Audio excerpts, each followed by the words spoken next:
Good morning, everyone. My name is Megha Dayani and I am your science teacher. We have reached in the third session of chapter number 7, that is getting to know plants. We were learning about the parts of the plant. In that we have started about the shoot system. Shoot system में हमने stem और leaf के बारे में learn किया. Flower is remaining, but before that we will learn about the root system, roots. So let us concentrate right now on the roots. The roots help in holding the plant firmly in the soil. Roots absorb water and minerals from the soil and the stem transport these to the other parts of the plants. There are two types of roots mainly, taproot and fibrous root.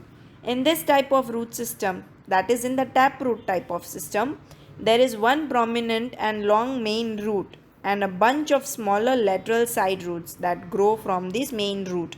एक main root होता है, फिर उसमें से बाकी सारे side में से दूसरे रूट्स ग्रो करेंगे. Fibrous root is a type of root system in which all the roots emerges directly from the base of the plant.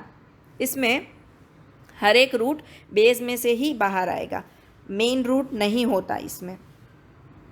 You can see through the diagrams, tap root में एक main root है, फिर उसमें से emerge हो रहे हैं, और फाइब्रस रूट्स में सारे रूट्स बेस में से ही इमर्ज हो रहे हैं.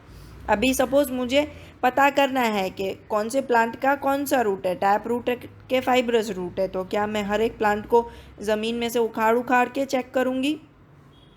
No. There is one trick. Leaves that have reticulate venation have taproot system, and the leaves which have parallel venation have fibrous root system. So just by looking at the leaves of the plant, we can tell about the kind of root it has.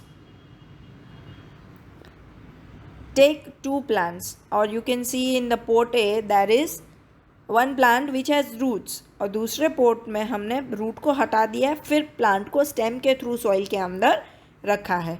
ठीक है. So what you will see, the plant in the pot a which has roots will stand erect. It is difficult to pull it out as roots provide support. Normal growth and development as roots help in absorbing of water and minerals from the soil. In the plant B, plant will not be able to stand erect, it will fall. It is very easier to pull it out, and plant will die as there are no roots. So we can say that root is also an important part of the plant. Some of the trees have aerial roots जो बाहर दिखते हैं. Best example है banyan tree. यहाँ पे दिख रहे हैं aerial roots. Yes. Next flowers पे आते हैं, जो हमने बोला था हम बाद में डिस्कस करेंगे. फ्लावर्स, हर किसी के अलग अलग फ्लावर्स होते हैं, अलग अलग कलर के होते हैं, उसमें अलग अलग पेटल्स होती हैं, अलग अलग नंबर्स होते हैं पेटल्स के, सब में फिक्स नहीं होता कि इतनी पेटल्स होती हैं. Yes. See, flower is mainly the reproductive part of the plant. और फ्लावर के 4 पार्ट होते हैं, petal, sepal, pistil, stamen. Pistil क्या है तो फीमेल रिप्रोडक्टिव पार्ट है. स्टेमन क्या है तो मेल रिप्रोडक्टिव पार्ट है. क्लियर. पेटल्स जो इसकी पंखुड़ियाँ हैं, see different different colours, coloured part of the flower is called petals. अभी इस पेटल्स के नीचे देखो ग्रीन कलर का ऐसे दिख रहा है, जो फ्लावर जहाँ से खुल रहा है उसके नीचे ऐसे ग्रीन कलर का है सब में. So the small leaf like structure, the outermost green colour part that encloses the bud, जिसमें से कली खिलती है, पहले कली होती है फिर खिलती है, वो जो ग्रीन पार्ट होता है ना, दैट इज कॉल्ड सेपल्स. तो पेटल्स और सेपल्स ये दो तो बहुत ईजी हो गए. Clear. Next comes pistil and स्टेमन. तो देखो सब फ्लावर में जो ये बीच में एकदम है ना, उसको पिस्टिल बोलते हैं, और उसके आजू बाजू में जो है ना उसको स्टेमन बोलते हैं. अभी पिस्टिल और स्टेमन भी फर्दर डिवाइड किए होते हैं. तो सबसे पहले हम स्टेमन जो कि है male part of the flower, उसके बारे में लर्न करेंगे. वो फर्दर 2 पार्ट में डिवाइड किया गया है. राइट साइड में देखो जो पार्ट ऑफ स्टेमन लिखा है 7.23 वाला पिक्चर डायग्राम.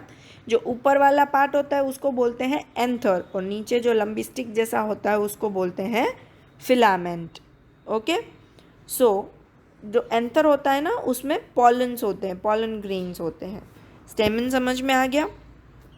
पिस्टल की बारी, जो बीच वाला स्ट्रक्चर था वो राइट साइड के डायग्राम में देखो 7.24 फिगर में। पिस्टल में जो सबसे ऊपर वाला पार्ट होता है उसको बोलते हैं स्टिग्मा। बीच में फिर जो लंबी स्टिक जैसा आता है वो है स्टाइल, और नीचे जो स्वॉलन पार्ट है उसको बोलते हैं ओवरी। तो पिस्टल 3 पार्ट में डिवाइड हो गया, स्टिग्मा, स्टाइल, ओवरी, और ये कौन सा पार्ट है तो female part of the flower. इसके बारे में डीप में आप 7th स्टैंडर्ड में लर्न करोगे।